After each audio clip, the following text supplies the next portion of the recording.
సంఘాలలో లేని పేద మహిళలను గుర్తించి కొత్త సంఘాలను ఏర్పాటు చేయించాలని మెప్మా సిబ్బందిని పెద్దపల్లి జిల్లా అదనపు కలెక్టర్, స్థానిక సంస్థలు, రామగుండం నగరపాలక సంస్థ కమిషనర్ జె. అరుణశ్రీ ఆదేశించారు.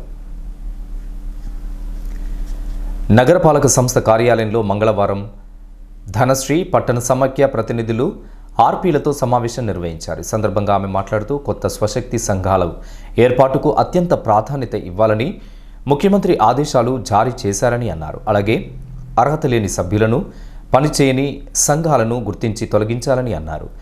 స్వశక్తి సంఘాలకు బ్యాంక్ లింకేజీ ఇప్పించాలని అన్నారు. శ్రీనిధి ద్వారా బీమా సౌకర్యంతో పాటు విస్తృత ప్రయోజనాలు ఉన్నందున అమలు చేయడానికి ధనశ్రీ, పట్టణ సమాఖ్య సహకారం అందించాలని అన్నారు. పీఎం స్వనిధిలో భాగంగా మరికొంతమంది వ్యాపారులకు ప్రయోజనం కలగడానికి చర్యలు తీసుకోవాలని తెలియజేశారు. ఇంకా ఈ కార్యక్రమంలో సిఓలు ఊర్మిళ, శ్వేత, సమంత, ప్రియదర్శిని తదితరులు పాల్గొన్నారు.